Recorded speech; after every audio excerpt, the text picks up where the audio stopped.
Hello crazy football lovers, কি অবস্থা সবার? আশা করি সবাই বেশ ভালো আছো।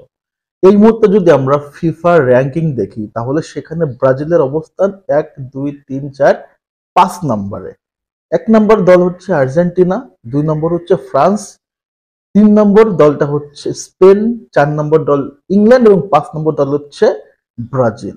কিন্তু ব্রাজিলের পরে যারা আছে, বিশেষ করে বেলজিয়াম, পর্তুগাল, জার্মানি, কলম্বিয়া, তাদের তুলনায় কিন্তু ব্রাজিল দলটাকে এই মুহূর্তে খুবই শিকি লাগতেছে, খুবই দুর্বল লাগতেছে। সো ওয়ার্ল্ড র্যাঙ্কিং এ ব্রাজিলের অবস্থান 5 নম্বরে থাকলেও বাস্তবিকতা কিন্তু আসলে ভিন্ন কথা বলে। বাস্তবিকতা বলতেছে ব্রাজিল আসলেই 5 নম্বর র্যাঙ্কিং এর যে র্যাঙ্কটা করা হয়েছে সেই অবস্থান নাই। 11 নম্বরে দেখাচ্ছে জার্মানিকে, কিন্তু জার্মানির সাথে যদি বর্তমান ব্রাজিল খেলে, ব্রাজিল মনে হয় না জার্মানির সাথে পারবে। দেখেন 26 বিশ্বকাপকে কেন্দ্র করে প্রত্যেকটা দল এখন গোছানো শুরু করছে। ইউরোপে হচ্ছে নেশনস লিগ, তারপর হচ্ছে কনমেবল হলো হচ্ছে বিশ্বকাপ বাছাই পর্ব। সবাই কিন্তু একটা তাদের একটা টার্গেট, একটা স্কোয়াড রেডি করছে। এখন স্কোয়াডের ভিতরে এখন তৈরি করতেছে, বিল্ড আপ তৈরি করতেছে, এখন দলের ভিতরে একতা তৈরি করতেছে, কারণ নতুন অনেক প্লেয়ার ইনক্লুড হয়েছে।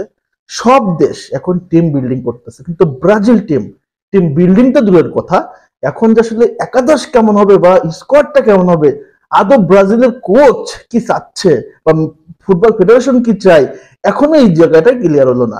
টিম ডেভেলপমেন্ট তো পরে, এখনো পর্যন্ত সিবিএফ এর সাথে কোচের ডেভেলপমেন্টই হয়ে ওঠে নাই। এই অবস্থায় 26 বিশ্বকাপে ব্রাজিলের আসলে অবস্থানটা কি হতে পারে?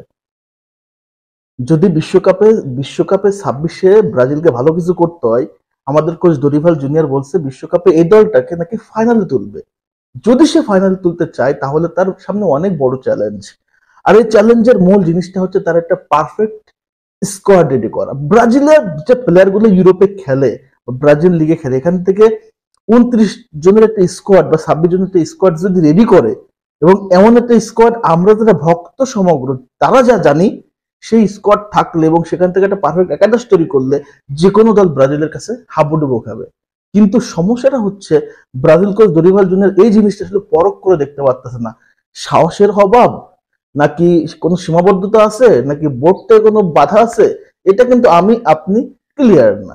সো এই বিষয়টা যখন ক্লিয়ার না, সো ব্রাজিলকে নিয়ে ওই মুহূর্তে স্বপ্ন দেখাটা আসলে বোকামি। কিন্তু আমাদের মার্চ মাসে হচ্ছে আর্জেন্টিনা এবং কলম্বিয়ার সাথে একটা বিগ ম্যাচ, দুটা বিগ ম্যাচ, বিশ্বকাপ বাছাই পর্বের ম্যাচ, এবং এই দুটা ম্যাচের উপর ডিপেন্ড করতেছে বা এই দুটা ম্যাচের উপর রেজাল্টের উপর ডিপেন্ড করতেছে আদৌ ব্রাজিল বিশ্বকাপে ভালো করতে পারবে কিনা। এখন কোচ দরিভাল জুনিয়র অনেক প্লেয়ারকে কিন্তু বাজায় দেখছে, নতুন পুরাতন অনেক প্লেয়ারকে কিন্তু সুযোগ দিয়ে দেখছে। এখন এই যে সুযোগ দিচ্ছে, এমন হতে পারে তার একটা ট্রায়াল ভার্সন, বা এমন হতে পারে এই যে কতগুলো প্লেয়ারকে বাজায় দেখছে সেখান থেকে এসে সিলেক্ট করে রাখতেছে।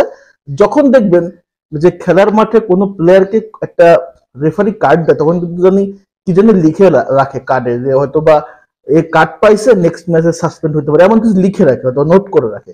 আমার মনে হয় দরিভাল জুনিয়র এমন কিছু যে প্রত্যেকটা প্লেয়ারকে সুযোগ দিচ্ছে এবং নোট করতেছে যে আসলে কে কে আসলে ব্রাজিল টিমে খেলার জন্য আসলে পারফেক্ট। হয়তোবা আর্জেন্টিনা আর্জেন্টিনা এবং এই যে কলম্বিয়ার সাথে ম্যাচে আমরা একটা পারফেক্ট স্কোয়াড দেখতে পারবো। যদি এই ম্যাচে পারফেক্ট স্কোয়াড না পাই, তাহলে ধরে নিবেন যে ব্রাজিল 2026 বিশ্বকাপে খুবই ভরাডুবি হবে। এই কোচ যদি পারফেক্ট স্কোয়াড রেডি না করে, কারণ তারা তো অপশন আছে, কিন্তু সে যদি রেডি না করে এবং দলের ভিতরে যদি বিল্ডিং তৈরি না করে, যেমন অন্যান্য দেশগুলো Argentina, Germany, Spain, France, England যেভাবে রেডি হচ্ছে, সেম ভাবে, সেম গতিতে, সেম গতিশীলের সাথে, আধুনিকতার সাথে যদি ব্রাজিল টিমটা বিল্ড আপ না করে কোচ দরিভাল জুনিয়র, তাহলে আমাদের জন্য 26 বিশ্বকাপটা শুধু আসলে দর্শক হিসেবে দেখতে হবে। এবং এটা হচ্ছে আমাদের বড় ব্যাপার। এখন কোচ পরিবর্তন নিয়ে আমি কথাবার্তা বলবো না, বিকজ কোচ পরিবর্তন কথাটা বলাটা হচ্ছে বোকামি। বিকজ আমি আপনি যতই বলি ভাই কোচ চেঞ্জ হবে না, 26 বিশ্বকাপ পর্যন্তই কোচ দরিভাল জুনিয়রই থাকবে, কারণ সিবিএফ তাকে আসলে রেখে দিবে, চেঞ্জ করবে না। তো ভালো মন্দ তাকে আসলে নিয়েই থাকতে হবে। এখন বিষয়টা হচ্ছে যেন দরিভাল জুনিয়র যা করে আমাদের যেন মনের মতো হয়, বা আমরা যেটা এক্সপেকটেশন বা আমাদের যেটা এক্সপেক্টেড, 100-এর জায়গায় যদি 95 বা 90 হয়, তাও কিন্তু আমরা খুশি হবো। কিন্তু যদি 100-এর জায়গায় 70 হয় বা 80 হয়, সেটা কিন্তু আসলে মানানসই না। তো এখন দরিভাল জুনিয়রের উপর ডিপেন্ডেবল। সে যদি আসলে ব্রাজিল টিমটাকে নিয়ে ডেডিকেট থাকে, সে যদি আসলে ব্রাজিল টিমটাকে ডেভেলপমেন্ট করতে চায় এবং চাই 26 বিশ্বকাপে ভালো কিছু করবে ব্রাজিল টিম, তাহলে আর্জেন্টিনা এবং কলম্বিয়ার ম্যাচের উপর ডিপেন্ড করতে হবে তার একাদশ এবং তার স্কোয়াড। এটুকু আলোচনা। এখন ব্রাজিলের অবস্থান ফিফা র্যাঙ্কিং এ 5 নম্বরে, কিন্তু 5 নম্বরের পরে যে দশগুলো আছে তাদের সাথে ব্রাজিল পেরে এই মুহূর্তে উঠবে বলে আমার মনে হয় না। তো আশা করি ব্রাজিল খুব দ্রুত কামব্যাক করবে। এটা হচ্ছে আমার, আপনার, ব্রাজিল সমর্থক এবং টোটাল ব্রাজিলিয়ানদের স্বপ্ন। ইনশাল্লাহ স্বপ্ন পূরণ হোক, এটা হচ্ছে প্রত্যাশা। সবাই ভালো থাকেন, সুস্থ থাকেন। আমার ভিডিও যদি আপনাদের ভালো লেগে থাকে, যদি আমার পেজ থেকে দেখেন, ফলো করবেন এবং ইউটিউব থেকে দেখলে সাবস্ক্রাইব করবেন। সবাইকে ধন্যবাদ। আল্লাহ হাফেজ। আসসালামু আলাইকুম।